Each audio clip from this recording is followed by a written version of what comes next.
Yeah, welcome. This show's, of course, for adults and stuff. D, take it away. Do that thing that you do. Yeah. What what's going on, everybody? This show is for educational and entertainment purposes only. You have to be 21 and over to be here. If not, you have to get out. Back to you, Freemanor. Cheers, D. Thanks very much. Folks, hop on. It's high noon. It's basically a chance to puff a couple in the middle of the day. We're not going to be here that long, so make sure to hop on sooner rather than later. If the show doesn't get hopping, then we might honestly bag it. But if we do get a nice little conversation going, we usually don't go for more than about an hour, hour and 20 minutes, maybe an hour and a half. So, like I said, ladies and germs, to hop on here. The rules are simple. Don't be a dick. Don't show your dick. Don't be a douchebag. Don't come on here to start problems or anything else. These shows are pretty literally hanging by a thread. So I have zero patience for bullshit. So it's not going to. So don't bother. Honestly, if you'd like to start trouble and whatever else, start your own channel. Honestly, there's tons of channels that thrive, literally thrive on negativity. There's all kinds of different channels that reaction channels and all kinds of stuff that their whole shtick is negativity. Go do that. Honestly, go be more useful yourself rather than wasting your time on my show. So if you are here to just have a good time, to have a couple of puffs, chat about your garden, stuff like that, you're more than welcome to hop on. Just ask nicely in the chat. We'll be happy to post the link. Of course, if you've been on the channel before, if you've been on the panel rather before, you're more than welcome to hop back on. I don't think there's ever been anybody actually disinvited. So unless you were to hear from me directly, you're not uninvited or something. So folks, welcome back if you are part of the panel. But like I said, hop on, join us, join the conversation, talk to us about what you're growing, what you're puffing on, whatever else, what's going on in your neck of the woods, and hopefully we can get a nice what's going on with you, D? What's going on, everybody? What's going on, Kimmy? Cheers, Bud Kilowatt, first in the chat. Green light for go. I'm just chilling. I'm waiting for an order for delivery with some, believe it or not, permanent marker. I can't wait to try it. And I also got some slurricane coming and some white runts. So that's exciting. They actually had the girl pop the tire on the highway, so it's delayed. It should be any time now. But what can you do? I just finished changing a battery not too long ago in the Mrs. D's car. What a pain in the ass that was. I got it done. And now I got a bit of heat stroke, so I'm not feeling too good. Still kind of Oh, shake. So. Yeah, is it man. hot out there? Yeah, it's nice and hot here. I love it. Usually I love it, but not right now. Right, Yeah, man. right. A little bit too much heat. Yeah, man. Oh, I almost bought. I guess I was going to say I almost bought permanent marker at the dispenser the other day. I bought Skywalker and lemon cherry gelato instead. What else? Gosh, they had something else I really wanted to buy too. Um, they also had a clone of that. They had a clone of. Oh no, I think Archive has permanent marker. That's what it was. I remember telling Flora because Flora's been talking about permanent marker for a good long while. Oh shit, they got it now. Yeah, yeah. Yeah. Oh, So I I'm think I really was going to say too that White Runts is really exceptionally good. If it's the same cut, I have no idea if it is the same cut, but chances are either very similar or even the same cut that I grew, because I don't think there's a lot of phenotypes of that one going around. Really exceptional weed, honestly, really exceptional. We can say all we want about the downsides of the gelato crosses and stuff, of which there are many, but White Runs is actually good. So yeah. looks splendid. One of the more beautiful flowers that I've grown has surprisingly good resilience. I expected it with that kind of modular, that ancestry to be a little bit of a basic bitch, honestly. But no, surprisingly well bred, or at least resilient to a variety of things. good yield on and on, spectacular high. Um, basically a friend of mine's best friend. We went out, what was it, to a Blazer game or something? I can't quite remember what it was, but we went out, and at the time I brought some white runs with me, and I usually bring my medtainer. I just kind of shove it full of weed as much as I can, right? And so I had a couple of exactly. I had it. Mine's black. Uh, uh, uh, I had I don't know, good 3 or 4 nugs basically jammed in there real good. And the white runs is nice and dense too. So it was actually a good amount of weed, honestly, in there. It was probably pretty close to a quarter. Anyway, we were smoking on it basically all night. And of course, by we, I mean mostly me. But, a couple of friends would take a puff here and there. And my friend's best friend was telling everybody for months after that, like, oh my God, I smoked my friend of my friends got the best weed in Portland, which probably was true actually at the time. It was pretty fucking, it was exceptional weed. It really was exceptional fucking weed. It was really multifaceted. It was a little bit floral, just a little tiny bit floral. The runtziness, I was surprised how little the runtziness really shone through. It was almost more of that kind of gelato-ness, the kind of Mhm. creamy gas, I guess. It's been a little bit. But anyway, the runts definitely shines through, especially kind of at the back of the inhale or like the aftertaste. Anyway, very, very, very, very nice flower. And the high is honestly exceptional as well.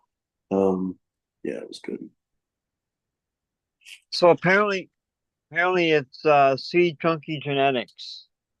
I think so. Yeah, we've talked about Sea Junkie's connections to police and stuff, which are not ideal. But honestly, you really can't criticize his breeding.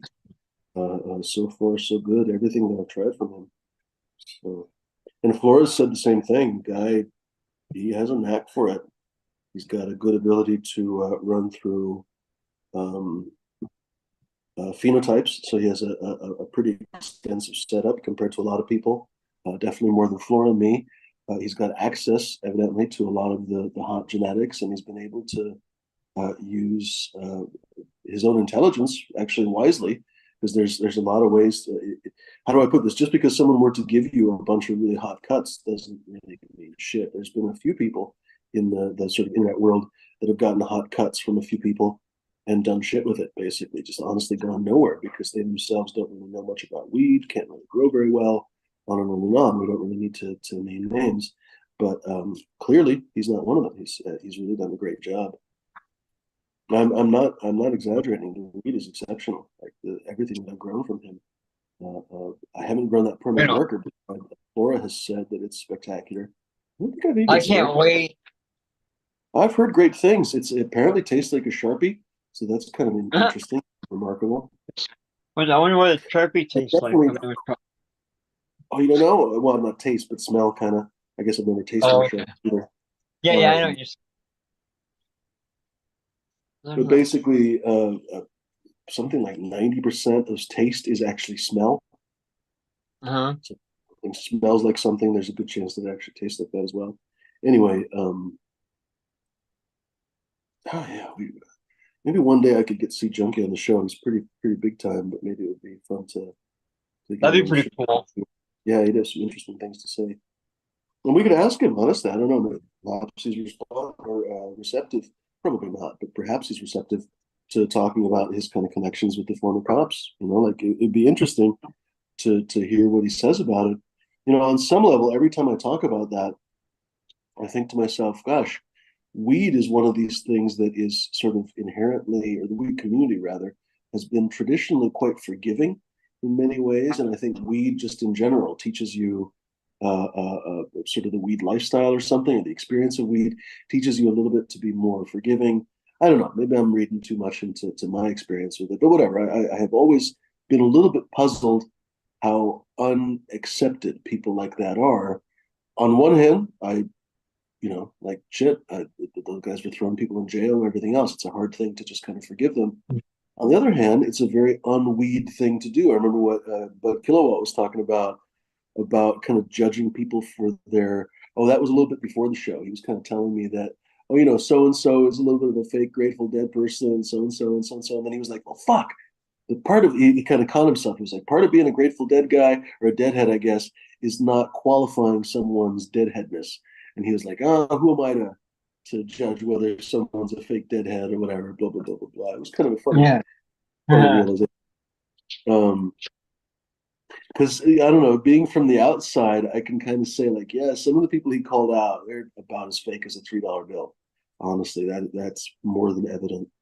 But it's interesting that the deadhead community is so accepting that even that person is allowed to be part of it. So that's kind of where I'm going. I'm like, it's interesting that we don't provide that to those people, and again, for good reasons.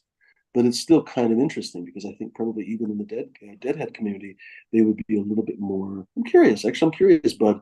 Would you guys be, because he's part of the chat right now? Would you guys be accepting of former undercover narcs that basically went to deadhead shows or dead shows and literally threw people in the fucking slammer?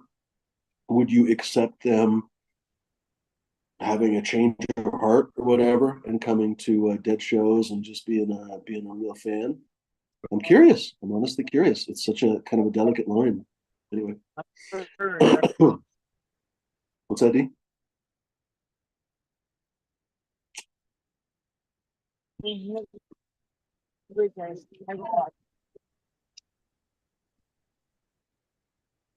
What happened? Mobile. Oh, yeah, no rush here. Sorry about that. Oh, that's all right. You got anything going for the garden this year? No. How's it going? Hey, North Star, what's going on? I know, sorry. How's it going, everyone? All right. What's the good Lord? Right on. Permanent marker time. It'd be helpful if I didn't misspell your name. There we go. I almost called you Near Star. You call me Joel. I just go by Joel, so that's even easier. All right, we can do that. You're fine. North Star. Sweet. Get a grinder here. I am puffing. What am I? I think I'm puffing the Skywalker. It's all right. It's not the best, but it's all right.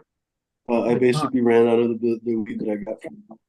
Just realized it would take too long to go down there and stuff. So I was like, oh, fuck it, I'll just go to this. So I went to apparently one of the best dispensaries in town. Went to Florida. A couple of people, Green Dragon. So far, they've treated me all right. The flower's okay. It's not, like I said, it's not spectacular, but it's all right. Especially for the price, it was okay. It definitely is weed, so that's a positive step. I don't know about you, North Star, if you ever shop at a dispensary or something when you're traveling. Gosh, it can be an experience in a negative way. It's not necessarily what you'd think. You'd assume somehow. I don't know. I assume, I guess, because I know some vintners. Not they're not my best friends or something, but I know some vintners up in the Oregon area, up in the Willamette Valley, and I've kind of chatted with them about when they travel and stuff, and they can always find a good bottle of wine, right? They can go to the store and they can hook up with somebody and find a good bottle of wine from one of their colleagues. But I guess short of that, if you were traveling and hooked up with one of your colleagues, then yeah, you could probably get some good weed. But yeah, finding it at the dispensary, it's not an experience you can have right now. I don't know. I can't say I've been to dispensary in 6, 7 years. Last time I've been in one, I think. You're not missing much.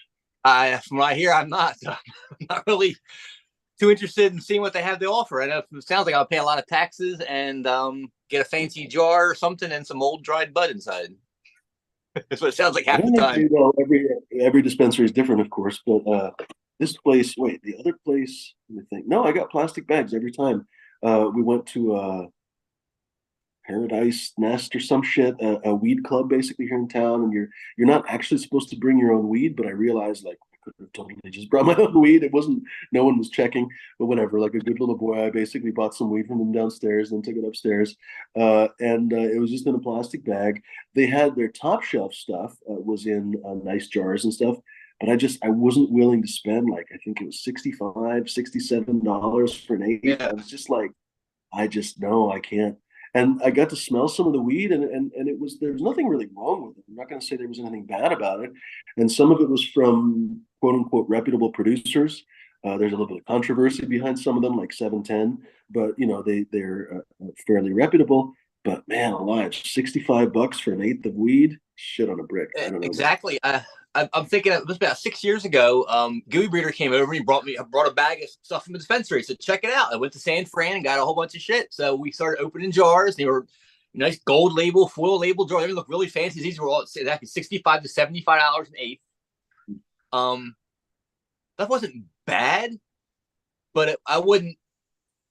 It's not $75 an eighth or $65. I mean, it would be just about average, run of the mill.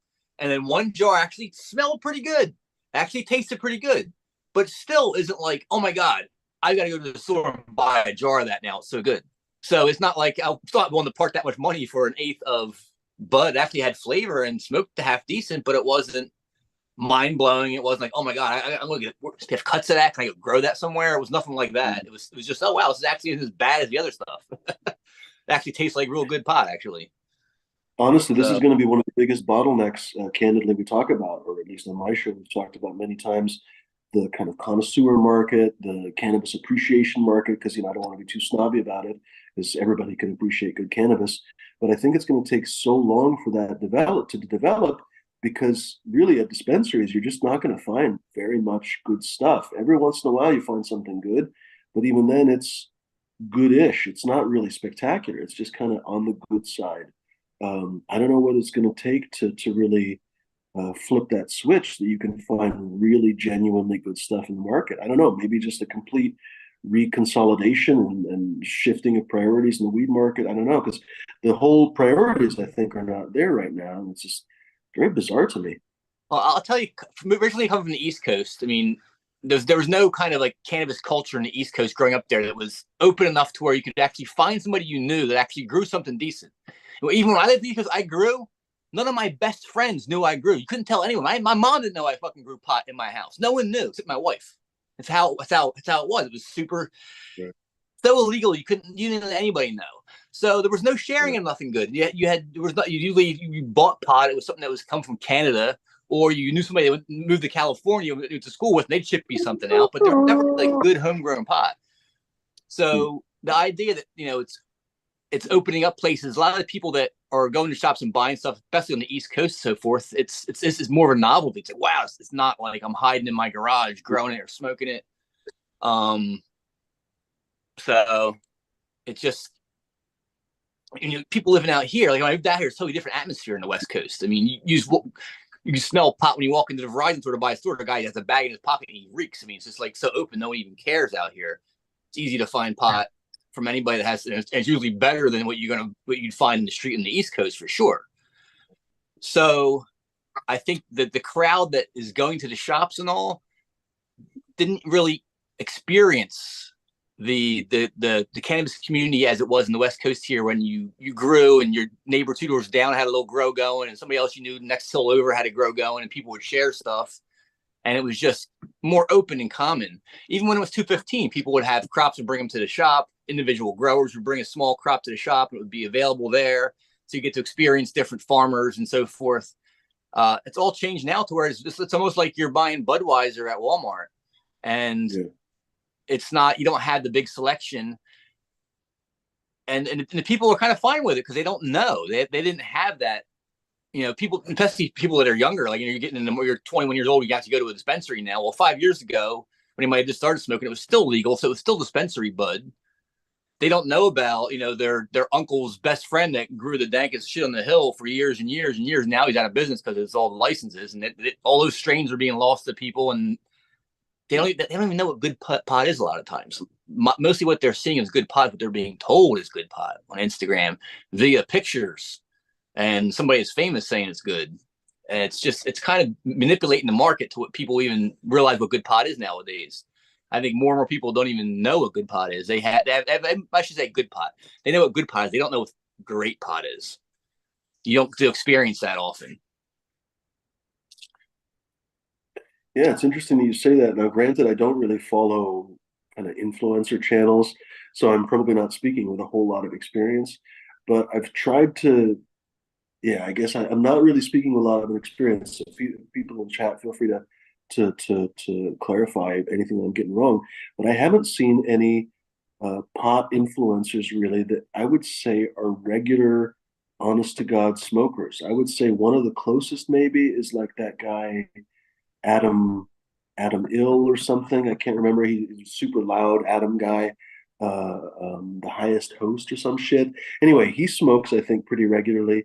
But most of the other people that have, I don't know, YouTube channels or big time influencers, whatever, they don't really puff a lot. I mean, it's kind of bizarre to me to see such a disconnect. I'm not. I don't want to say that the people in kind of the wine scene are big time winos or something, but I guess they kind of are. They drink. Well, you know what I see too is you see the people that were like that are considered kind of celebrity that actually do smoke a lot. They all open up businesses for cannabis. Like, well, I'm known that I smoke pot. Yeah, I smoke a lot of pot. People know that, so I'm gonna go ahead and have my own brand of pot to sell. Not like they're growing it. I mean, they're just sticking their label on it somewhere, but I see a lot of that too. It's like, oh yeah, I've been smoking pot for 30 years. I'm in the business. I've been I'm rapping about it, or I'm pushing for it. Even Willie Nelson, Christ, let me get my name on a brand somewhere. It's just go talk about it. You don't have to be branded and sell it. It's always about making money somewhere all the time. It's like the only thing that really matters in the world anymore. It seems like to so many people is just how do I make that money? Yeah, unfortunately, that's right. And it's filtering into all the products we buy. Ethical or unethical means, yeah, 100%. Yeah, let's not get into what I'm going through right now. But what was I going to say? I don't know. It's an interesting thought, like I would certainly like there to be a place. Bud Kilowatt was talking about the farmers market where you can go get wonderful tomatoes and everything. Gosh, wouldn't that be wonderful? We've said that a million times. Wouldn't that be wonderful?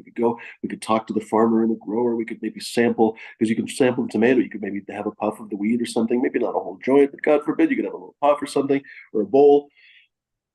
Or maybe well, like I'll tell you what they used to do out here is we used to have in 215 days, we had days where the actual growers would come into some of the shops and we'd give out some free samples, like free pre-rolls and stuff. Now, you couldn't smoke them in the shop and taste them there, but you could go ahead and you buy something. I'd have a little table there with a booth and a sign behind me and hand out pre-rolls and shit. People would stop by and grab stuff, and you get customers from that. But you can't do that now. You can't have the farmer in your store giving out free pot because God forbid that somebody's somehow getting screwed over. I don't know what their theory behind that is, but I mean, even out here in California, we used to have a lot of. I used to give out free bud to the shop for compassion. I had some outdoor stuff, and I bring in bags of untrimmed compassion. I used to give it for free away to customers. That all got stopped and shut down too. No more free pot for anybody. You had to actually say it was charged for something. I had to go in there. And that obviously at that point there too, being a farmer that I wasn't licensed, I couldn't even bring in free pot for shops to give away. So all the shops instantly went to recreational as soon as that passed. So I don't know what the main goal of the industry is nowadays, whether it's to expand and enlighten people to what cannabis can do for them, or it's just about grab as much fucking money as you can before it's exposed as something else. I think you nailed it. I think most of the dispensaries are not really in it for the long haul. I think honestly, a lot of these places are just trying to get bought out, and get just sold out. Yeah. Cannabis laboratories and the cannabis genetics companies that Jorge was telling us a few months ago, on and on and on. They really don't give a fuck. They don't care about the long term anything. They don't want to be in it long term. Dude, they just want to back out and go do something else. Yeah. Corporations got money for this stuff. I fucking sold a website for Canalytical. I think it was either I have two. I had Canalytics and Canalytical.com. Got $10,000 for the fucking website. I wasn't using it. Like you want to sell it? I'll sell it. $10,000. I was fucking. I was like, all right, boom. They fucking cut a check in like 3 days. I was like, holy shit! I didn't think they're actually serious about it. But as you said, these corporations have money to fucking spill on stupid shit. Gosh, I wish I had that knack. A friend of mine had a knack for finding whichever names were going to be used in the near future. And he basically would buy and sell websites, and he'd usually buy them for $10, $11 because nobody gave a shit, right? Canalytical. Yeah, who the fuck cares about that? I've got like 50 websites. Yeah, that's the only one I've sold so far, but I have like 40 other websites available if people want to buy some websites.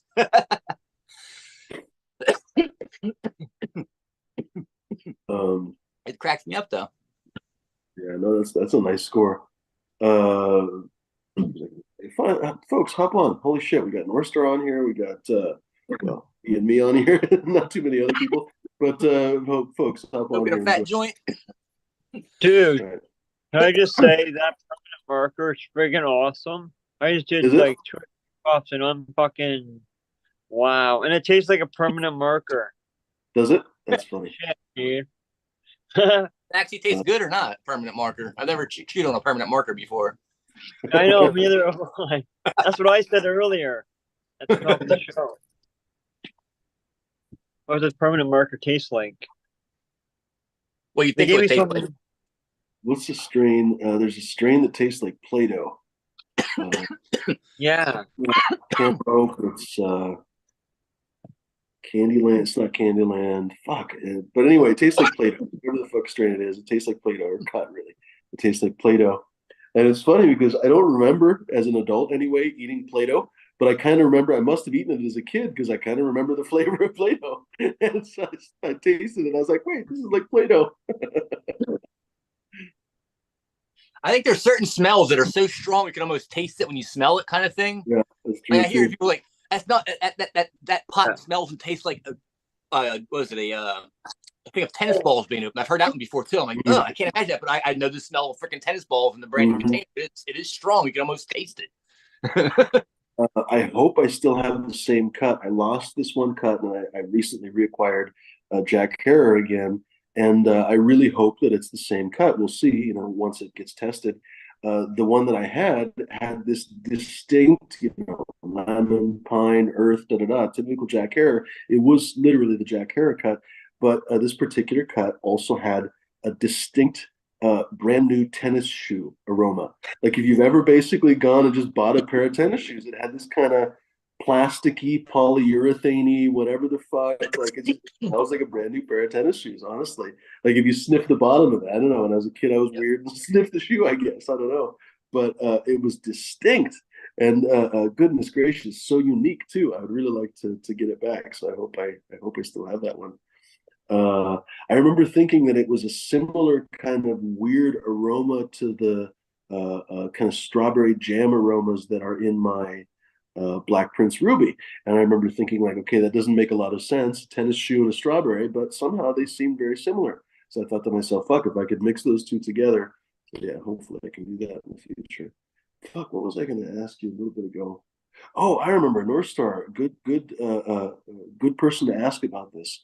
So, fuck, it must have been pretty close to a year ago now. We had Romulan. We should have him back on the show.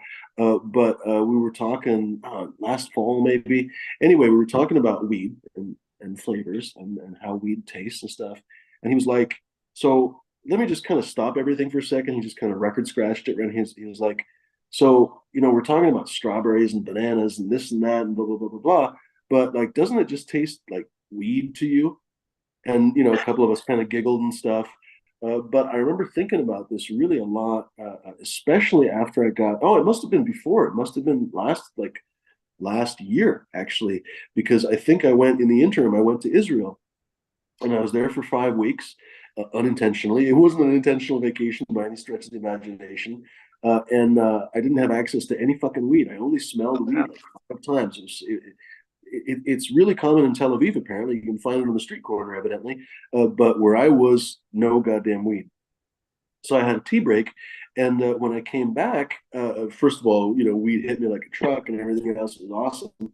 But like my own cuts, like stuff that I've been growing for years, my Morgana flower. My friend that picked me up thankfully brought basically my favorite flower, a jar of my Morgana sour. And fuck, that's a plant I've had for a few years. Honestly, I know the flavor really well. All the different ways that I've grown it, it kind of goes this way a little bit, that way a little bit. But when I puffed it, if it hadn't said Morgana sour on the top, I wouldn't have known what it was because basically it tasted just like really strong just weed. It reminded me of Amsterdam way back when I don't know, when I was a little kid, or not a little kid, but like way back when, right?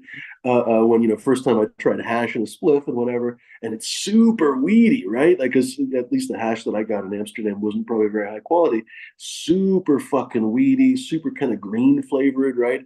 And really like skunky, like an armpit, blah, blah, and I didn't taste any of the cherries or any of the sweetness or the berries, none of that, like literally none of that. And it was the most interesting thing because every single thing that I tried, I got back home and I had access to all my weed, and I tried. I can't remember now what I all tried, but ice cream cake and of course, a couple different Morganas and what else did I have? I had the Pine Sol. I had a few other, and they all just basically tasted like fucking weed, just like really, really strong weed. And I didn't get any of the nuances or the secondary flavors or whatever. And it took maybe 3 or 4 days for, first of all, my tolerance to lower a little bit. I noticed that I wasn't getting so like, from the weed, but also I was starting to taste the weed again. And I've just hypothesized about this ever since. I guess I'll just keep talking about this, what I was talking about. I've hypothesized that what was going on is that my endocannabinoid system basically flushed out essentially. And when I came back, I was refilling the endocannabinoid system. I've heard many times that the best metaphor is that the endocannabinoid system is a series of locks and that the cannabinoids are a series of keys. And basically, your body produces endogenous cannabinoids, but also when you puff cannabis, you have those little keys that unlock your system. So, anyway, all this time I've been hypothesizing that I had to unlock all those locks and then I could taste cannabis again. But I don't know. Do you have any thoughts about that, Northstar? Have you ever had an experience like that where you just didn't taste banana or berries or anything else? It was just weed? Well, I'm wondering what it's going to do with. I mean, we have neurons in our nose and sinuses that pick up on our cells. Somehow they were like so unaccustomed to experience those smells that maybe the fact that when we generally smoke so much, the overwhelming skunky weedy smell, we're just so used to it, it kind of gets dulled down in our brain. Our receptors are like, all right, we're overloaded. We know this smell here. The secondary receptors that are picking up the smaller scents might be able to kick in more. We notice it more because we smoke so frequently. We don't. The overwhelming strong smell is kind of we're just used to it, so to say. I don't know. I've heard people basically describe it that way with like red wine, for example. A lot of people, they'll appreciate a nice red wine, but they can't necessarily taste the hints of Yeah. vanilla and cinnamon and walnut, whatever, right? And I have heard that people that simply drink red wine every day or quite often, maybe even a couple times a day, will, like you said, basically get a little bit nose blind, basically to the bitterness and the more kind of tannic notes and so on. Yeah, And wine gets me like that. The 12% alcohol or so, right? That's all I taste is just like boom, strong alcohol taste when I drink wine, for sure. So I can see that. It's kind of thing like it's a strong, overwhelming initial flavor. You have to kind of like dumb those receptors down some so you can get the nuance and not being overpowered by that. And maybe it's just a matter of frequency. You're just used to that, and your body's expecting that taste and smell already. So you're looking past that already. I already know what that's going to be like. Let's see what else we have in here. Mm-hmm. I mean, the nice thing about weed is that you don't necessarily have to taste it to appreciate it, right? So, for example, like Skywalker OG doesn't have the most flavor, honestly. So that's my biggest complaint about it. But it's got a nice kind of cheerful high. It's not the strongest weed in the world, but it's definitely got a nice high. The lemon cherry gelato probably has a little bit stronger high, a little bit more gassy, and so on. But how do I put this? Like, if I was literally, like some people are colorblind, if I was literally just nose blind or taste blind or whatever, I could still appreciate the difference in highs.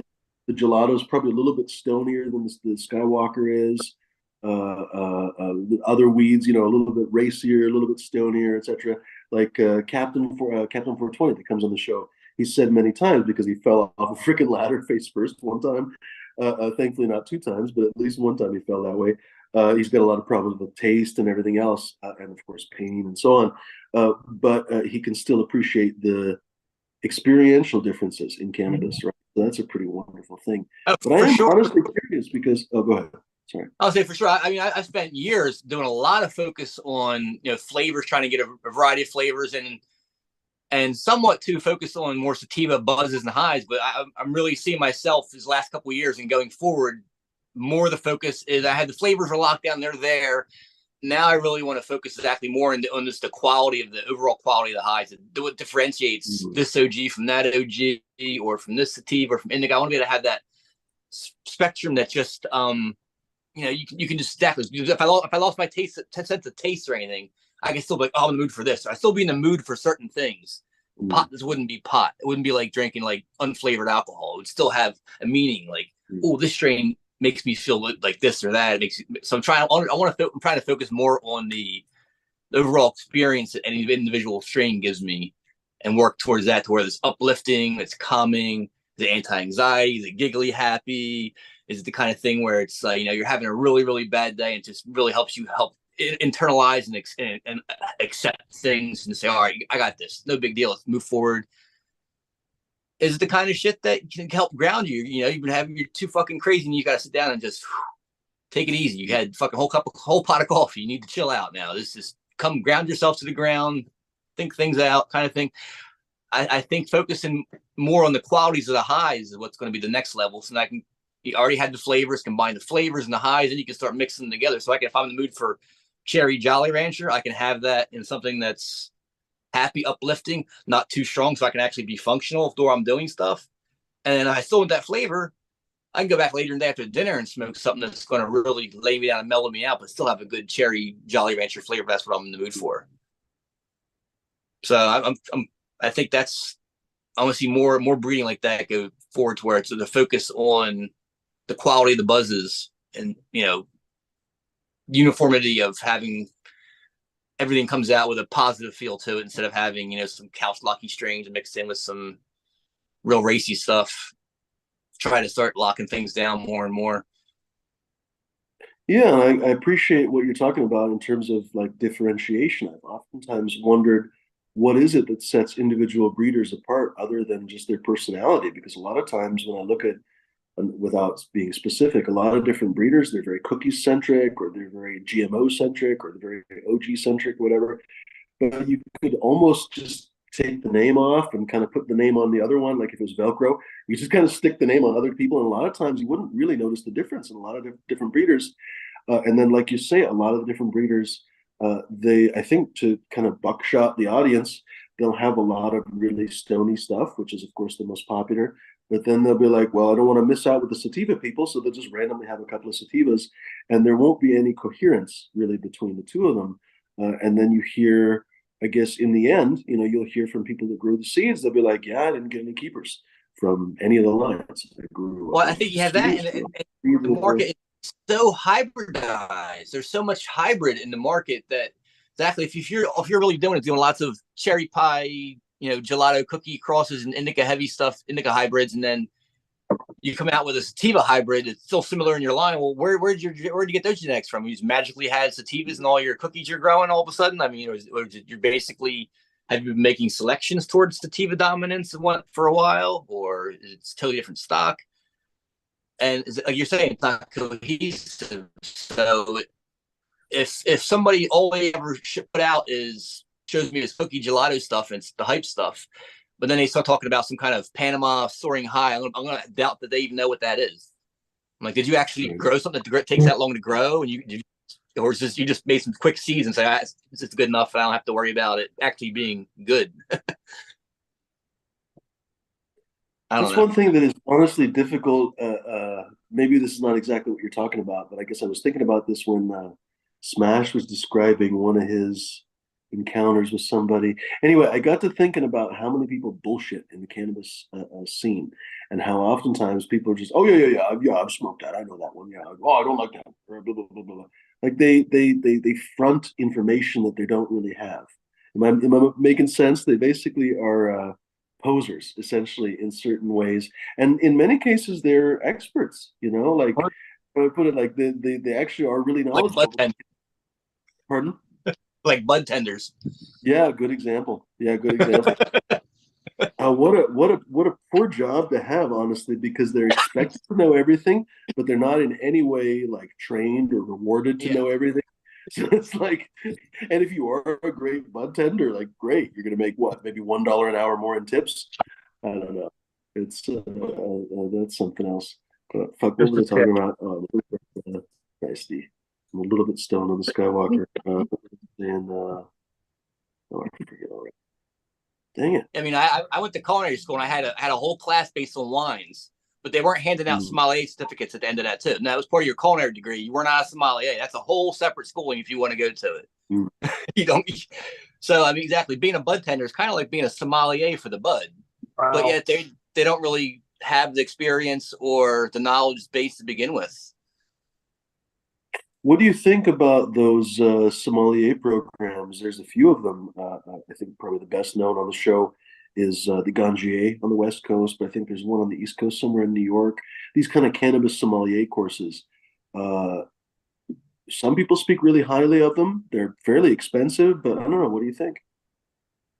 I think probably it's bullshit, honestly. If you want to be a Gangier sommelier, I think, frankly, honestly, you need to be a dedicated long-term grower to begin with, to have appreciation for the plant, know how it grows, know what each flower should be producing at the end, so you can start with that basis. The idea that somebody come off the street not knowing about cannabis and take a bunch of classes and then all of a sudden be smarter than everybody else about it without actually having the experience behind it.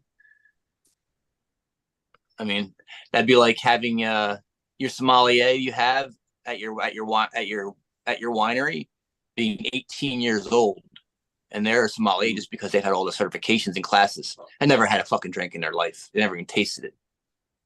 I've you could have all the certifications you want, but obviously, if you've never had the product because you're 18 to 21 kind of thing, I'm not going to think you know what you're talking about. You're blowing smoke up my ass. You have a badge to go along with your official smoke blower up my ass is all. Now, if it's somebody that's smoke blower been in the business for 10, 15 years, they do lots of growing. They're really into it. They may breed their own stuff. And it's like one more thing to add to their repertoire and class. Like, well, then, yeah, maybe they did learn something from it, or even if they didn't, they probably already know enough to be a sommelier if they're that into it. Where they're going to take them classes just because they love cannabis so much is one more thing they can learn about it. And so there's the other kind of part of the disconnect. I've met plenty of old timers that have had there was this one guy I met down in Northern California, Garberville, whatever, breeder. I can't think of the guy's name right now, but he literally has been growing weed for like 45 or 50 fucking years. Well, no dispensary in the country is going to hire him as a bud tender, not for the money that he would need, right? Like he probably, first of all, wouldn't want to be a bud tender because he's just not that kind of guy. But if he were, it would be like, okay, well, the money's too good. The money's not good enough, right? Like the money's not ever going to be good. The bud tenders don't make enough money to actually justify it. So I'm like, the people that actually could talk to you about the weed in a meaningful, logical, normal way, they're not going to be there. They're maybe a fellow customer. Well, they're not even going to be a fellow customer because they're not going to be in the dispensary. They're going to be growing their own. Catch 22. Well, I think as far when it used to be the 215 days, everyone that worked in the dispensary were also patients. You had to be part of the co-op to work there. So they regularly smoked everything behind the counter and stuff. I'm not even sure these days. So many people might work there just because it's looking for a job. That's just happened to be a job that's hiring. They're always hiring. I don't know. I think in general there's just too much credibility being given to the whole legal recreational market and stuff. It's there just to be a big show. Look at us, hoop-de-doo, cannabis is great, and get to all 50 states. That's wonderful, but it's still just a big corporate grab. For instance, my neighborhood here now, we've lost several grow stores. Multiple restaurants have shut down because we had a lot of support from local growers here. Corporations helped set the laws in my county, and basically all the home growers have been kicked out. So some people here that only grew a little bit, just a season outdoor. My next door neighbor, she used to grow outdoor every year, a few plants, and she would take about 2 or 3 pounds of it. It's all she ever had extra other than live for herself to a dispensary. And that was her vacation money, her Christmas money for her kids. So she doesn't do that anymore. They're taking the money out of the neighborhoods pretty much, where they used to, all the money spent in dispensaries were kind of returned. They were returned back into the neighborhood. The money from her little dispensary. vacation money that she got to use once a year is now basically being sucked up by Glasshouse, who Steezy, or one of these gigantic mega corporations that they don't care about the money. Like they don't give a fuck. Exactly. On some level, but he did. Like that's a meaningful difference for her. I mean, exactly. My wife and I, we got to dinner and we see another family. We could tell they were growers. They looked like us, young family with kids, and they're all there eating burgers up with the place. We're eating at Christ. It's like $12 burgers. This was like 10 years ago. Now they're probably like $25 burgers. Who knows? But everyone was there eating stuff, drinking. And people were, you could tell the growers had cash on them because they were dropping off stuff at shops, and everyone was spending it in town at the local nursery, local grocery shops, and the restaurants all around. It was busier. Now it's, I mean, basically a lot of the growers just up and moving out because it's, you can't grow in the area now unless you have a certain license with your property. So they're moving out, and the corporations just, they make their money and send it back to headquarters, whatever they got. And only people that are making salaries or, getting paid there now are the ones that are having money to spend in the community, not the locals that are dropping products off. And so it's just sucking some of the money out of the communities. And they're looking to do that all across everywhere and basically put all the small growers in the whole countryside out of business if they can. It's part of the whole corporate trend, basically. It's the same kind of people who are doing it. When you drive across the country, so recently, and hopefully in a couple of days, I'll be able to drive back up to Oregon. And when I do so, the downside of the trip, one of the downsides of the trip is going to be that every single place that I stop, basically, if it's a rest stop or travel city or whatever with gas stations and stuff, they are all corporate businesses. Almost every single business will be a nationwide business from Georgia or Tennessee or somewhere incorporated in Delaware or South Dakota, wherever the laxest possible rules are. And literally every single town that I go through on the way up, you can pick a town, you can pick any single town. It's going to be basically Dollar Trees and freaking Chevrons and whatever else. And none of that, hardly any of that money that anyone spends there is going to go back to that community. It's been one of the most interesting things. Every time I come back to Los Angeles, I'm reminded, holy shit, there's actually a lot of small businesses here, a lot of little mom and pop businesses in a really surprising degree for such a big city. You'd assume it'd be all corporate. But no, actually there's tons of little individual restaurants and whatever else. But as soon as you leave a town like LA, you get right back to and LA still has the corporate stuff, don't get me wrong. As soon as you get out of LA, it's right back to the freaking Applebee's and the freaking Walmarts and everything else. And they want to do the same thing to weed nationwide. They don't want to have mom and pop. They don't want to have like your neighbor basically having a little bit of extra vacation money. Why is that? I don't know. But I think it basically is more greed than anything. They don't care about her more than anything. They just want more yachts for themselves. Yeah. Really an unfortunate situation. I think a lot of the weed companies see themselves they want to get bigger, bigger, bigger. Stock price high as they can get it, right?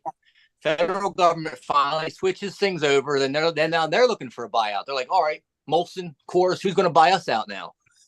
Pfizer, who's coming in to spend billions in buying us? It's the same thing. It's just going to trickle up kind of thing where they want to do the grab the smaller businesses, consolidate them to something bigger. Then hopefully they get to a point where they can sell their huge business off to somebody else. End up having like 10 corporations owning the whole world eventually. That's what it seems like. Very much like both Blade Runner and Aliens, right? The Wayland Corporation, and what was the one in Wayland was from Alien. What was the one from Blade Runner? It was shit, I can't think of it. Anyway, this is a mega corporation that basically owns everything on Earth. It's looking like we're gonna have several mega corporations all in collusion with governments, and it's going to be just a big, massive authoritarian conglomerate. It's a big machine. We're just one of the cogs in the machine. He's got to keep some of us in the workforce, keep things grinding away, and the rest of us can do whatever the hell. It doesn't even matter to them. I don't know.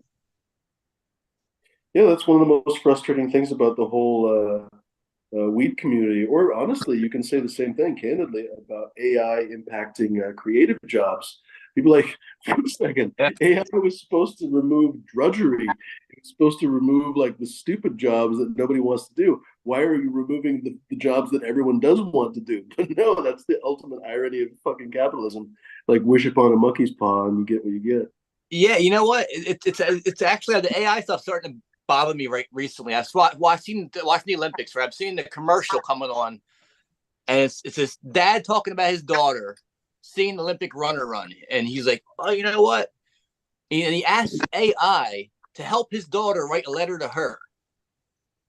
I'm thinking, what happened to the daughter wanting to write a letter? Let her initiate, I want to write a letter to so-and-so. Can you help me, Dad? As opposed to Dad saying, hey, Google, why don't you write a letter from my daughter to this person? It seems so like they're taking the whole of being a human out of it, the whole process out. Personal, 100%. Yeah. Like, it's the daughter should be the one with initiative. She wants to be the Olympic sprinter. She wants to talk to the person, write a letter. Let her say something, or you talk about it, and she suggests write a letter. You talk about it. She's like, yes, let's write a letter to him. And then, Dad, I need some help with the letter. All right, great. Not the other way around, where Dad's thinking she should write a letter to her. And you know what? Google, what should she say? It's pretty much what the commercial is. It's like, dude, you're giving up your role of being a father to AI, and your daughter's role of being, being the one with the initiative. You're stripping that from her all at the same time. Yeah. It's an interesting observation. I'm thinking about it. I'm like, I wonder if the best metaphor is that I love to drive, and some people don't like to drive, of course. So for them, I'm sure self-driving cars would be wonderful, right? But for me, I actually really quite like to drive, but I don't necessarily like to push the steering wheel. I've had cars, thankfully, many years ago that didn't have power steering. Wasn't the most pleasant experience. Of course, once you get at speed and stuff, it's fine. But I mean, holy shit, if you're around town and you don't have power steering, it's pretty fucking annoying. So it's nice to have power steering, honestly. And so I'm thinking to myself, like, gosh, wouldn't it be nice to have AI that is basically like power steering? It makes my life significantly easier, but is in some way not even really noticeable, because you kind of forget, like, oh yeah, I have power steering. Yeah. Like, how often do you think about that, right? You're just driving, right? Exactly. But how do I work this? Like, if you didn't have it, you'd know you didn't have power steering. But I don't want a self-driving car to kind of lead me by the nose, right? I think you nailed it. Like, what, someone is gonna have AI write letters on my behalf to the movie stars I like? Something that's bizarre and idiotic. And what, they're gonna have their AIs write back to my AIs? Like, there's gonna be a bunch of AIs. Like, we want to stop being human and just set back and let our phones do everything for us. We'll sit back and vegetate into a pool of nothing and just sit here and. That's it. It's basically like the movie WALL-E. We're gonna sit give there up life, drinking milkshakes all day. And it's like one was like voluntarily going into the Matrix. Like, yes, we want to be in the Matrix. Please, let's just put us in there. We'll just sit back and do nothing all day. Let AI control every part of our life, and just we'll sit back and maybe the government will give us a free check every week, and we'll get money to buy food. And it'll come in just kind of green slime, exactly as old. Green slime and water, and that's all we'll have. Green is people. I can't understand the weird sarcasm of the products that call themselves now Soylent Green and stuff. I'm like, wait, that's you're basically calling yourself like a cannibal company, because there's a weed company, I think, called Soylent Green, and there's another. It's like a vegetable protein or something. It's like spirulina or whatever. It's like a food supplement. They used to have it at Costco. So I'm just like, but wait, that's people. Like, the whole line from the movie is Soylent Green is people. Speaking of supplement, that the explosion. Every other commercial is a supplement commercial on television nowadays for something almost. They're really pushing it. We're have like a big lineup of capsules and pills to take every day. Hit this button, hit that button, and then that must be related to. I was going to say, at first I was going to say, oh, I don't watch that much TV anymore. And I'm really thankful that I don't see these commercials, or the medical commercials where they tell you side effects include risk of bleeding out your eyeballs and whatever else. Oh my God, yeah. Anyway, fuck was I just going to say, what train of thought? I was going to say. What's that, D? Remember the methylthelioma commercial? That's on a lot too. Oh, mesothelioma. If you or your loved ones have contracted mesothelioma, Jesus. So someone on YouTube, someone took that and turned it into like a song. They added music to it. It's pretty funny. Who was it? I guess my step aunt or some shit. Years ago, she was not rich or anything, but she was basically kind of retired essentially, because her husband had died from mesothelioma from working on the shipyards, working on the docks, basically in World War II. Basically, they were building, battleships and stuff, and they used asbestos for everything, basically. Like, because back then they didn't give a fuck, they didn't know. And he just got like weapons grade mesothelioma. Apparently, he died just a couple of years after the war. And actually, somehow, most of the time, those settlements got really shut down. But somehow she lucked out. She actually got a decent settlement, I guess. And so she traveled the world all the time. She went to Egypt and China. She was one of the first people to see the terracotta statues in China when they opened it up finally. Anyway, gosh, what a hell of a way to die. It didn't sound like he had a good time, basically. But Yeah, what was I there's a talking big about old hunk before? of money sitting there in a trust fund that's paying out. So lawyers want to get their piece of that. So they're trying to. Yeah, I guess so. Seriously. Anyway, what time is it here? 1:05. Oh, we're winding down, folks. Uh, you still have time to hop on? We've got I don't know, maybe about a joint's worth of conversation left. Hop on, join us, ladies and gentlemen. Ask North Star a question, for example. Uh, uh, damn it, I lost my train of thought. I was going to ask you something. I forget. Um, oh, I remember I was going to ask you something else. This was like 20 minutes ago, though, or 10 minutes ago. I was like, let's say, well, a few minutes ago, we were talking about AI, and I was like, all right, it's probably not going to be good for the common man. It's probably going to increase inequality and everything else, right? We all know that. But let's just say hypothetically, AI is wonderful for everybody, and it does actually remove drudgery and everything else. Let's say AI leads to a resplendent future of a complete leisure for everybody. In other words, everybody has more than enough thanks to AI creating everything for us in some big utopia, right? What would you do in that circumstance if you didn't have to work a day in your life? AI basically provided for you. What would you do? Would you, for example, spend your time breeding cannabis or making gun grips, or what would you do? Be quite honest, I probably wouldn't do much different. I kind of I kind of try to live each day to enjoy what I do. Um, if anything, I mean, hopefully I'd be able to afford to have people do the drudgery landscape kind of stuff like weed whacking and mowing and pulling out weed out of the driveway by hand. I mean, I don't like doing that stuff, so I'd have more time to do more playing around with maybe more cannabis plant breeding. Probably do a bigger workshop. I do a lot more woodworking. I actually just fired up my forge for the first time yesterday. Oh yeah. I'm probably gonna go out there and smack some metal later today for the first time. So I'd like to, have a bigger spot to mess with that. Shit, I mean, I like to make stuff and like to, produce something. So whatever else I could possibly get into, I just keep. I like to have like a studio for like inventing. I invent things, just like a general workshop where I could tinker and toil with all kinds of different shit and just come up with things. Yeah, that sounds great.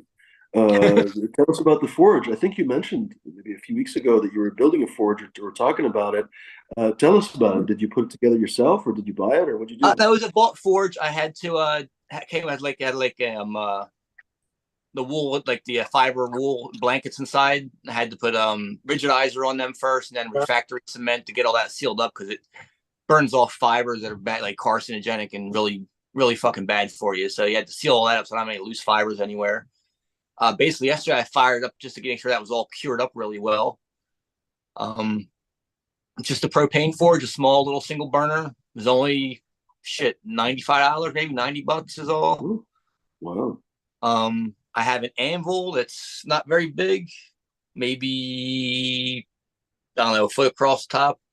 Shit's still like 75 pounds though. It's heavy as hell. I got that up on a little stand I made for it, heavy duty stand.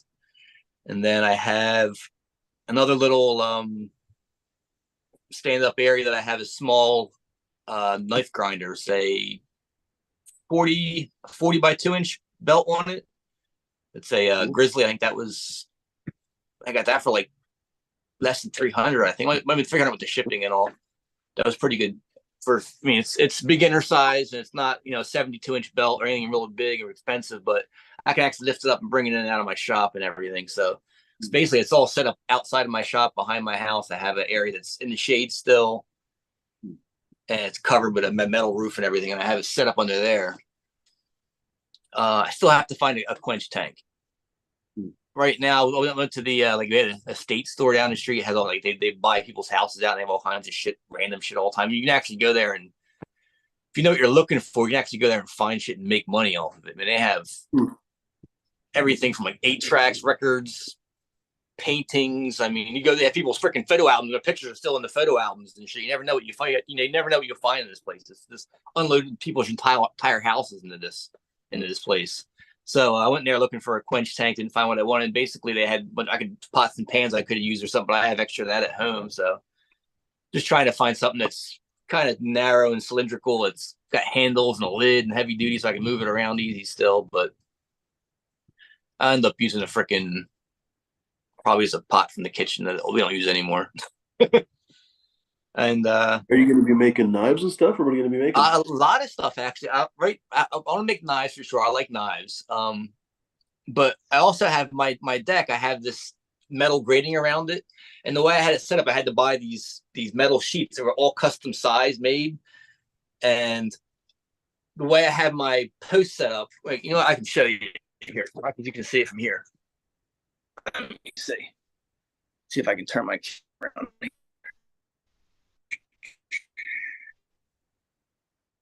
Figure this out. I don't know. I can't figure. I'll turn my phone around. I don't know if you can see the deck over there or not.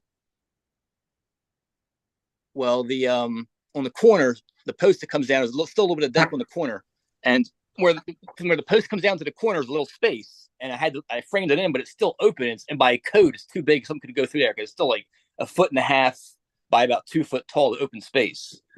So being in wine country, I plan to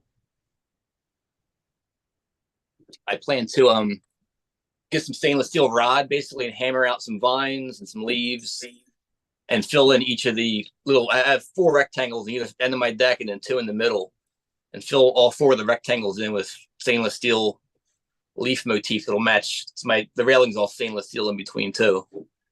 And then I'm looking to, under the deck, I have my posts and my pillar, which is all I put in, and it's basically Mortise and tenon with wooden pegs through it. But I still want to put ornamental braces in on the corners. So I want to have them be like stainless steel wine, grapevines and leaves and shit kind of deal. So I'm gonna mix it in there with the grapevines, maybe a grape cluster or something, just to fill the space. And so it's by code, it's something in there. It's not a fall hazard off the deck. I have some garden tools that I busted up. I want to fix some stuff. You know, a lot of basic yard tool repair, maintenance, things like that. Next thing, I have to get a welder still. I've never tried welding yet. It doesn't seem very difficult, but I need to just go ahead and go pick up a cheap welder and mess around with that too. I think it'll help me out. And I don't know. I'm interested in making some kitchen knives, some silver, even like silverware. Like a Damascus fork and spoon would be cool. Make some cool, different, just service silverware and stuff. Those unique looking things. I don't know. Just play around with it. Maybe even some sort of, like, if I get the welding down, some kind of sculptures, and then make like full on like yard sculptures and shit. No, you nailed it. Like, that sense of play is so important to be kind of fulfilled and joyful and interested in your life, right? So it's a great to goof off and make new things and stuff like that. Yeah, it's awesome. I follow a couple of cool channels, although I haven't watched anything for, I don't know, a few weeks, I guess. But Kyle Rober, I want to say, really kind of a goofy guy. You look at him, you're like, that guy's a blacksmith, but he's pretty talented blacksmith. I'm not really into his style of his artistic style. It's kind of a little bit mall copy for me, but or a little bit shopping mallish for me, a little bit mall ninja. But the quality is there, right? He makes this fucking nutty Damascus and beautiful, beautiful, beautiful knives. But he's also working on just like basically a forge like you described. I think it's a little bit bigger now because they upgraded. He also has an auto hammer that I guess they built. What is it, like a 50-ton hammer or something? That probably saved your arm from whacking quite a bit. But oh, he makes all this Damascus, basically everything Damascus. And so first he makes the billets, and then arranges the patterns, and then actually shapes the knife or the sword or whatever. Anyway, it's super fun to watch that kind of stuff. Um, Yeah, I think Apparently, a good hydraulic super in press is probably demand. one of my first get. I think my first upgrade is gonna be a hydraulic press of some sort, so I can make some Yeah. billets easier and things instead of out to exactly. My only so much hammering I'm gonna be able to do. I'm not as young as I used to be.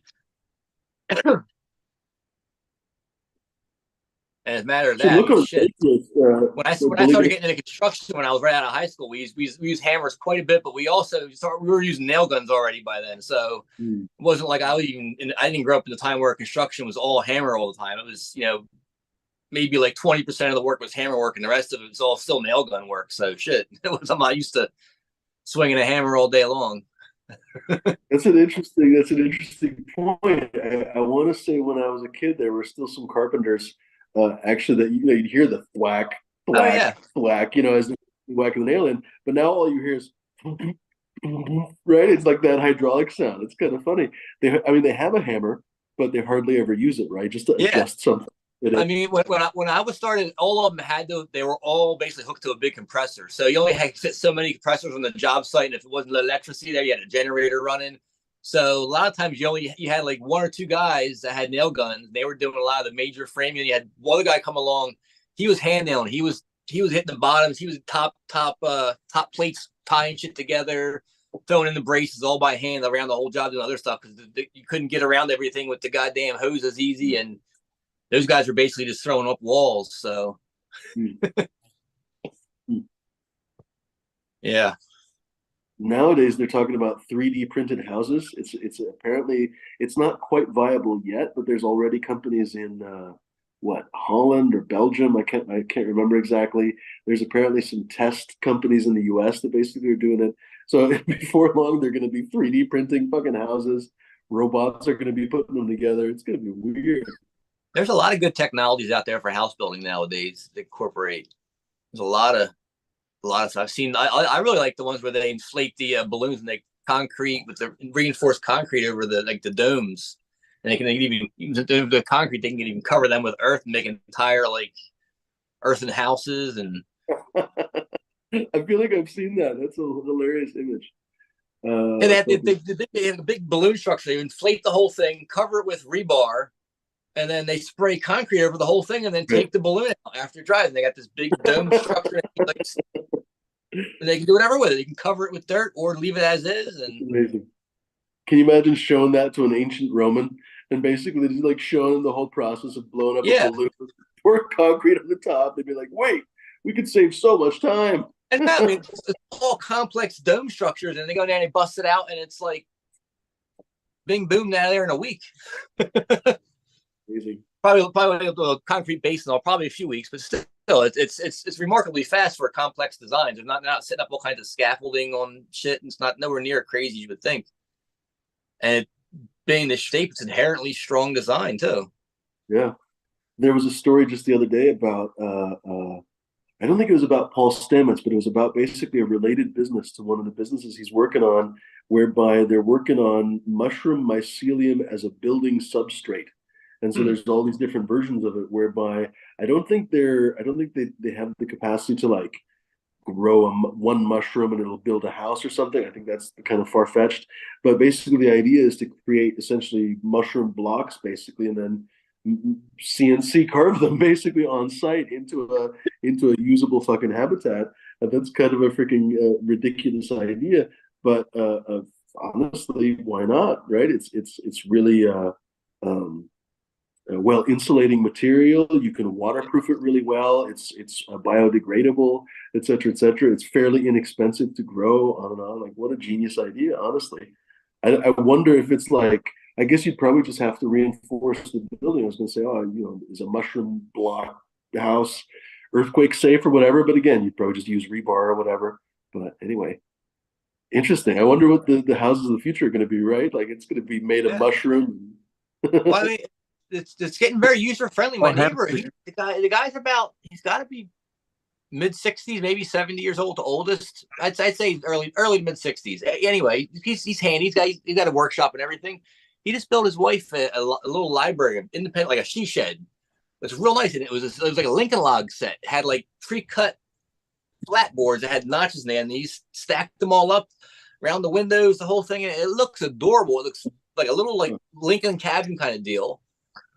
Got shutters in the windows, inside's hardwood floor. I mean, it's a real nice little place, and it didn't take them no time at all to build. It was like, wow, this is just, you buy a kit and drop it off, and you just tinker like Lincoln logs, and you put it together. And being it actually wasn't a log, they were flat boards. It was, it's pretty manageable weight wise. It's not like one person pretty much did. He didn't have any help. He did it all by himself. Cool.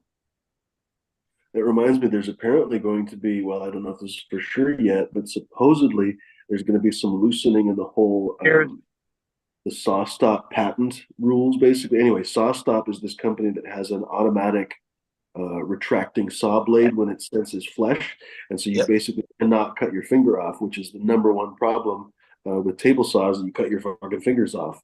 With miter saws, basically you'd cut your index finger off because you wouldn't be paying attention, and you bring it down literally right on your index finger. Your index finger and your thumb were the two injuries. But with like a table saw, you can get kickback. You can cut your fucking 3 or 4 fingers off, on and on. Well, there was without going into controversy, there's a bunch of controversy. This the guy that invented it is a lawyer, but anyway, he patented this retracting mechanism, and then basically wouldn't let other people share it. He supposedly wanted them to share it, but for a licensing fee. Anyway, whatever. Well, now apparently they're going to loosen that, basically, because he's sold it. I think he sold it to whoever owns Festool, basically that tool technic group or some shit. Anyway, that umbrella group basically owns the patent now. And in theory, first of all, they're going to put them in Festools, which would be kind of funny because that'd be like a $4,000 saw stop. But everything Festool is 3 times as expensive, right? But fuck was I going to say? Supposedly they're going to start licensing that retracting saw blade technology to other companies. So that would be nice, because the biggest criticism of saw stops is they're quite expensive. So anyway, what's going on, bud? Just down here at the beach chilling today. Right on. Yeah. I liked the conversation earlier. It's weird that most of us within chat and even that come on all agree the same issues with the current system, but it's not like it's gonna, you'd think that much would be enough to change it or fix it, but it doesn't seem like that's like I don't have any hope that that's going to happen. But unfortunately, we don't have a seat at the table, and the people that do are the big money people, it seems like. Well, I mean, isn't that basically the Citizens United, money in politics, to have a seat at the table and have a voice? We would have to have a PAC and have hundreds of millions of dollars and dish it out to lobbyists to have our voice heard. That's the broken part of our system, right?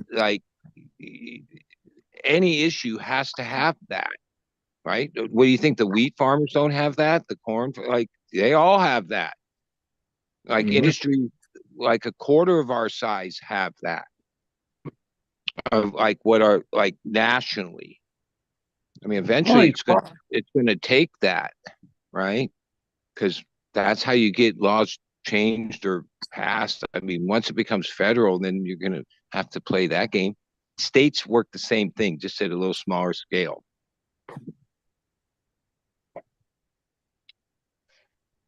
That's what Norm and what was the other organization? I always forget it.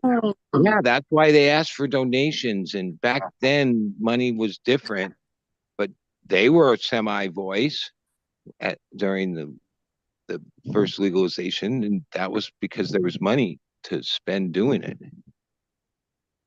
You're not wrong.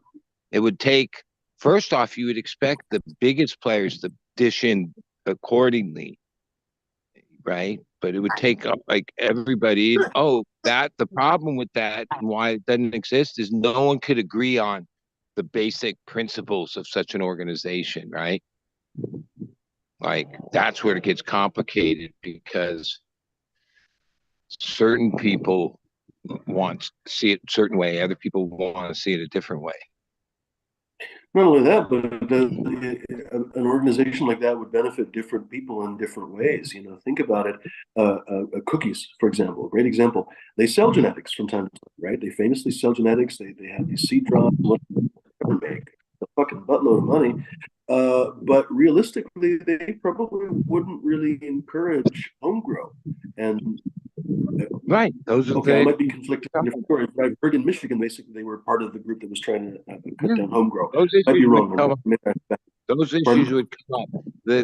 The bigger you are, and then what you're trying to get out of it, and you're putting in X amount of money, yeah, you're totally different than what the person putting in $20 or whatever. Like, you know, like yeah, that they.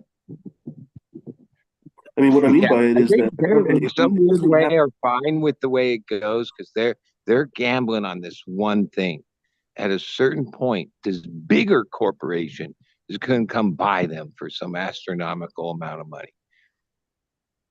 And as long as that's in play, like that's the lotto. Like, yeah, you're not going to tear up your ticket because a lot of them seem that like that. definitely is the play. It That's makes what me they. really wonder if it's a smart play, if it's a valid play. You know, when you think about some of these really gigantic companies, GE and others, they only are a few $1 billion really their float on the stock market because they've done so badly. In theory, people like Elon Musk could go and buy these gigantic freaking industrial companies. There's no way that the weed industry is going to be bigger than GE. There's no way they're going to be bigger than I don't even know.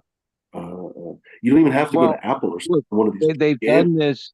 Wall Street and investors, they've done this to other sectors of economy.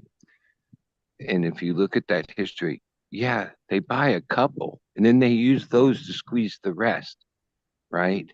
It's not like they're buying them all.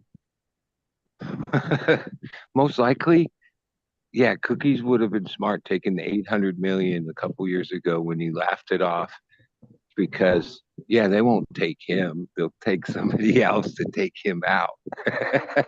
Like that's what Grow Generation did in the hydro store business.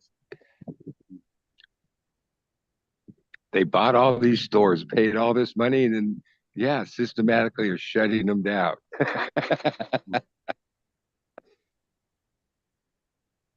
I don't know how that's a good plan to pay astronomical money. My friend owned the place for 20 some years. It was two stores that did quite well. So when those deals go down, it's on your books.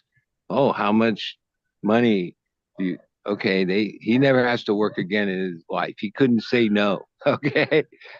And then like it's only 3, 4 years later, they shut both stores down. Doesn't make sense. And they did. They've done the same in Michigan, like the same thing. Like there's no stores. The Grow Generations that bought those stores, they shut down. It's like part of their business model. Which I don't Well, know. I guess it might be profitable at a certain point in it. It seems counterproductive to me. but it must be pretty profitable because there's a big scandal now in Oregon. Kroger, that basically owns all the grocery stores all around the country now, from Ralph's to Safeway to Albertsons, whatever. Well, they're finally merging Albertsons and Kroger, evidently, and as a result of that, they're going to close about 50 or 60 stores in Oregon around the state. And they're saying a lot of these stores are actually in places where there are not replacement stores.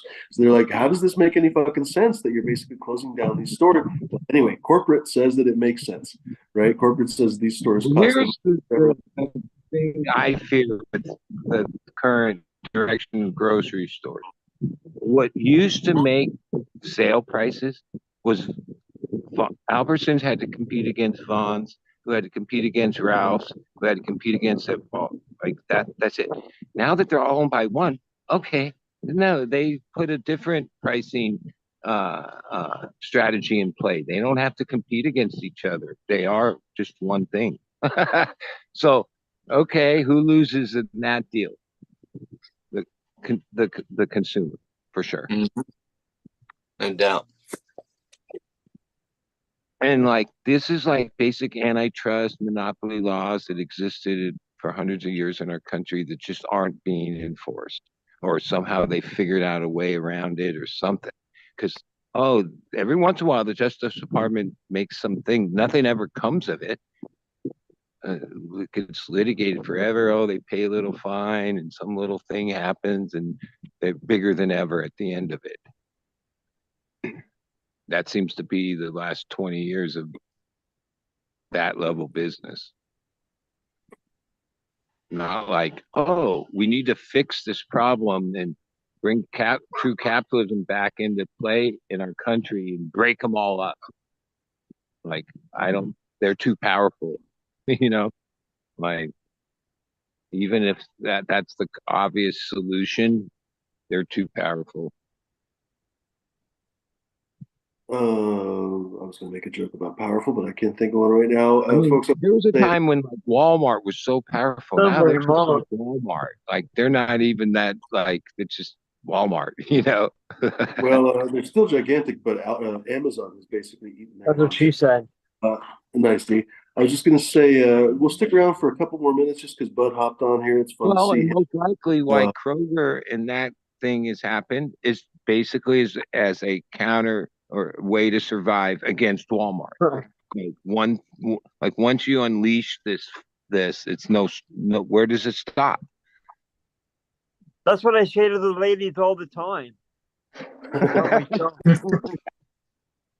Where's the end? That was like one of the best. That was one of the better ones, D. That was a good one. Yeah. Because I actually laughed and I realized that's one of the best medicines. And some days there's not a lot to laugh at.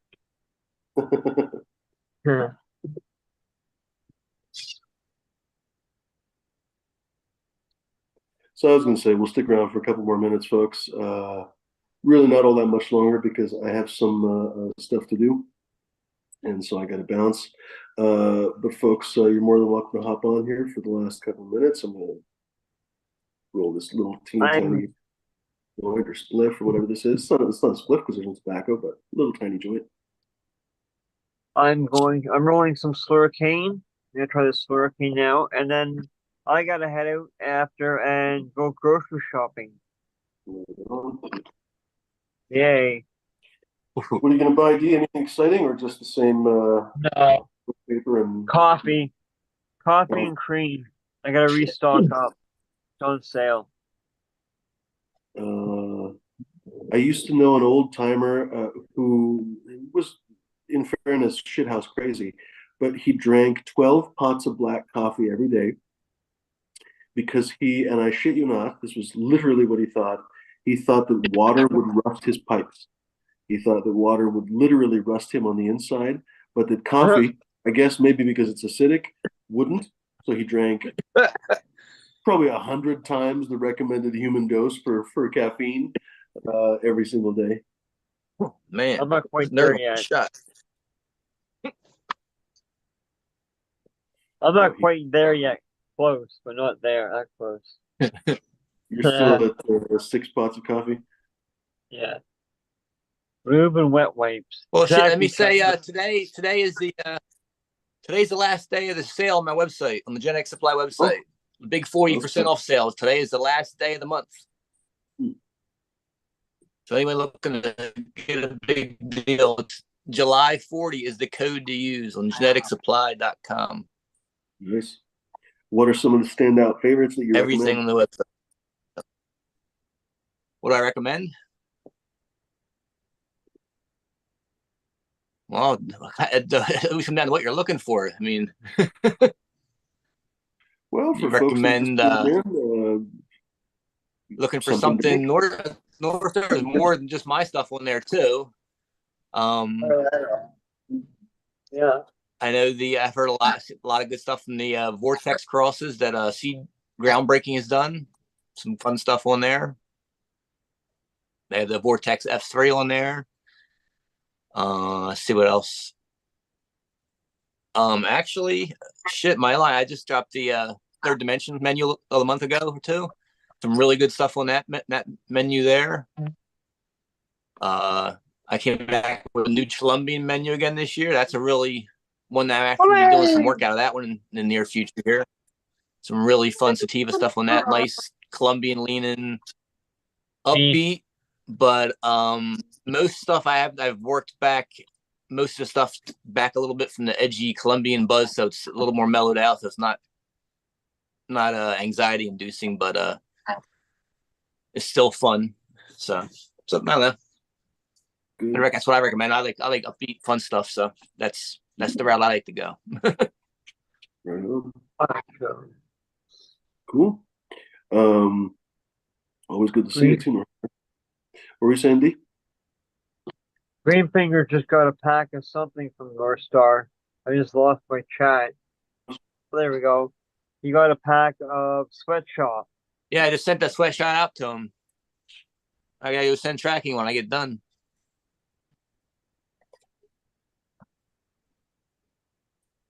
I also submit he got the tracking after he got the food. A resin seed shotgun shell.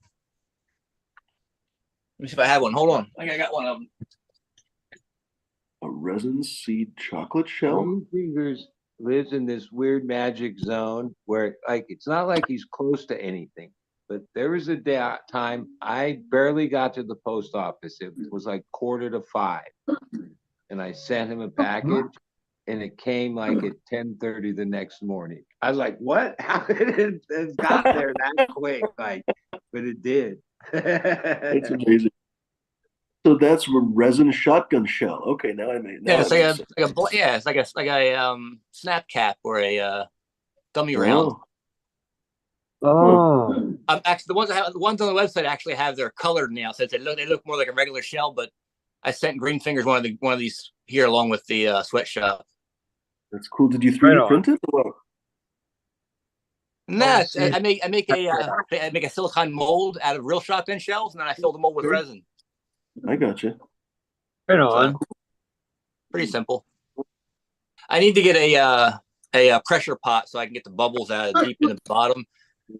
Using the heat gun and stuff is only good for like the top 1/4 inch or so. It doesn't really. This sounds like the bubbles out of stuff down deep for a 3D printer. 3D printer would be fun. If anything, I could use it to make the negative for the molds that I need to make for different objects. I've been really wanting to figure out, and I had 10 ideas that I haven't had a chance to really get through, but I've been wanting to get completely different packages for my seeds. I don't want to use the plastic baggies. I don't want to use basically any of the plastic that I use because I was like, oh, fuck, I'm growing organic and everything else. Why am I using plastic bags and stuff? So I've been thinking like all this different time. Okay, what could I do? And I've kind of settled on when I have time, to work on it. I've kind of settled on I'm going to try to get or make hemp baggies, basically little sacks, essentially, and get a wood block. Basically, I might carve, kind of a logo basically onto the wood block, and then basically stamp the baggies. I still want to create some kind of a vial because I normally put the seeds in what are they called? They're like DNA vials or whatever. You know what I'm talking about? The little tiny plastic top. Yeah. So I'd like to get away from that too. I mean, the nice thing is that they're kind of archival, right? But it'd be nice to get away from all the plastic, like, I don't know, wood or glass or something, or resin. That'd be kind of cool. I got a gift pack from Trichome Jungles a few years ago. A bag of stuff, just like you were talking about. It was a small little like drawstring bag, and he had the strain name hanging off of that with a little like wood thing hanging off of the bag kind of thing. And it was a little glass vial with a cork in it, topped with like the wax. That's cool. I would use the glass vial. I'm just worried about it breaking in the mail, basically, right? Like that's the only reason why I don't like glass vials. I've thought about acrylic vials, but that's not necessarily much better. Anyway. Well, I'll tell you what, when I used to use the borosilicate glass, the insulin vials, All my seeds, my old packaging used to be back in the day, where it all came in the insulin vials. Those things withstanded everything. I've actually had. I remember one of the High Time shows. The next morning, we were cleaning up, like, and getting our stuff ready for the Sunday morning show. Like, holy shit, there's a pack of our seeds in the ground, totally flat. And I was like, oh shit, this got to be crushed. Everything was crushed flat, and the vial was still fine. No kidding. Those insulin vials were super strong. So if you could find a borosilicate glass, you'd be able to withstand any kind of general shipping in the mail, probably. But that's the same thing. That's the smallest thing I could find was the insulin vials that were borosilicate, and I mean, they could easily fit I don't know, 100 seeds in each one of them. So they're a little bit oversized for most shipping. That's what you said.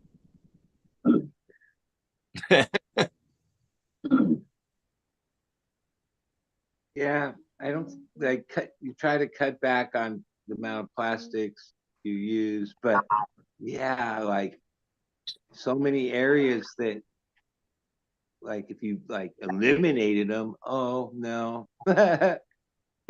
Plastics are handy for a lot of reasons. Now, Oh no, they are. That's for sure. like one thing, the legal cannabis industry, I remember seeing a thing, this was years ago, of like the amount of I guess you would call it like plastic. I mean, even all the jar lids and the mylar and a lot of the packaging.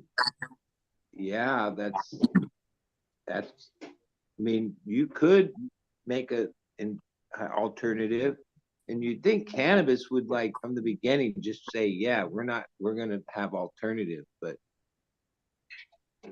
most of the cannabis packaging has a lot of like. Oh, it's been abhorrent. Yeah, the packaging in Oregon, they've gotten better at it, but my goodness, it was like triple wrapped some places. So you basically unwrap the first thing, then unwrap the second thing, and unwrap the third thing, and then you finally have the jar, and you got this fucking pile of garbage.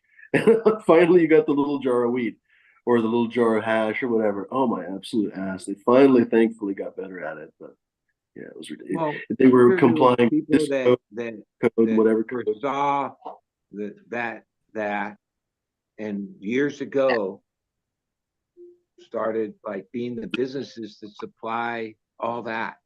Like that's like an ancillary business or whatever. Oh, I wasn't smart enough to think of that, but yeah, that model, yeah. is steady Eddie, no matter like what the price of demand of, well, demand would hurt him a little, but yeah, I'm sure some couple companies dominate that, you know, the packaging supply end of it. Not exciting, but I'm sure it's profitable for sure. When I was importing stuff from China in like 2010, yeah, that stuff was in my peripheral view. Well, at the time, I sold a lot of them at High Times events for years at a good profit ratio. Like, remember when everything was in those silicone containers and you could have them with like multicolor, glow in the dark. They had every catalogs full of them. And yeah, they cost like even the best quality one, bigger one was like 33 cents, like anywhere from under 10 cents to 33 cents each. And then you could go to High Times and sell like $5 each, or 3 of the smaller ones for $10. And that was giving people a deal. Some people at that time were even charging more. And I remember going, because I sold a lot of them, mainly because I sold them cheaper. And I started selling them to shops. Like at the event, it networked, and then some people hit me up, and then they wanted to order like hundreds or thousands. And yeah, there was like easy money to be made like doing that, buying shit in China and then selling it here, basically. Like the reverse Silk Road. I mean, yeah. this when I was using Alibaba, it was like before anybody even knew hardly. It's like a like underground thing. And then it Alibaba. went public, and now it's just like as big or just like eBay. It's like I back hate it. then, even though they all stated these huge minimum orders, if you contacted them, oh, they would always, oh no, that's just don't worry about the minimum order, because like when you looked at the lowest prices, they were big minimum orders, right? But then, because those were the factories, like that's the thing in China, the supply, they're cutthroat the way they do business, like like there's no like here, oh, there's a distribution deal, so we distribute to you and then you sell them. We don't sell direct to your people, right? Oh, they play the opposite in China. Like if you know how to like navigate through the like who's really the factory and like that, oh, they'll do business with anybody.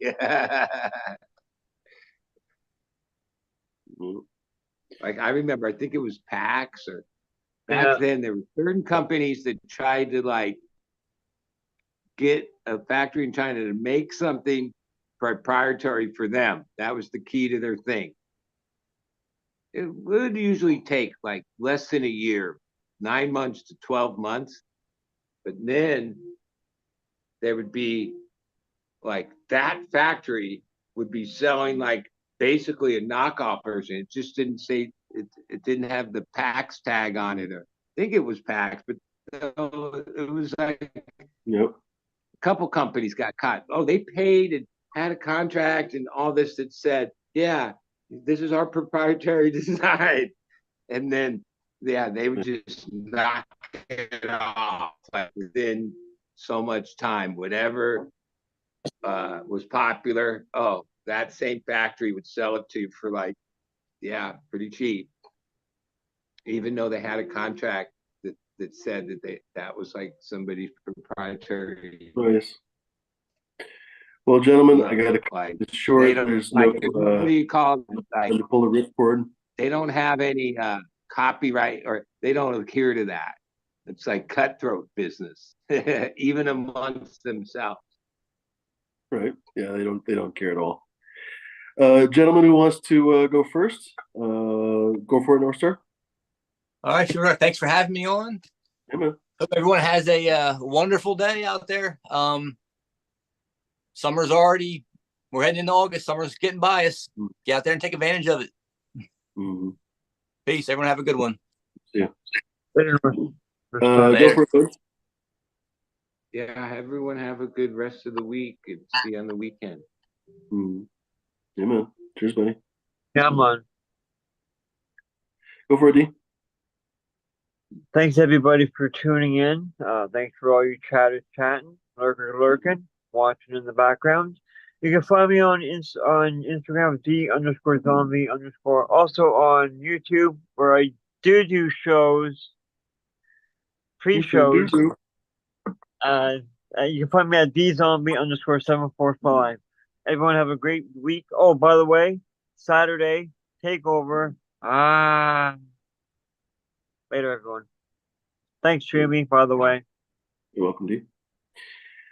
That leaves us, folks. Thanks very much for joining us, as always. Don't forget next Wednesday for High Noon Safety Meeting. Hopefully, put it in your calendar, make it a regular thing. I'd like to get back to having guests and stuff, hopefully in the future. We'll see how it goes. It's been an exceptionally challenging time lately, and once again, a lot of things have been going wrong, so it'd be nice to start seeing things go right again. So anyway, hopefully in the near future, we'll start to have some better shows.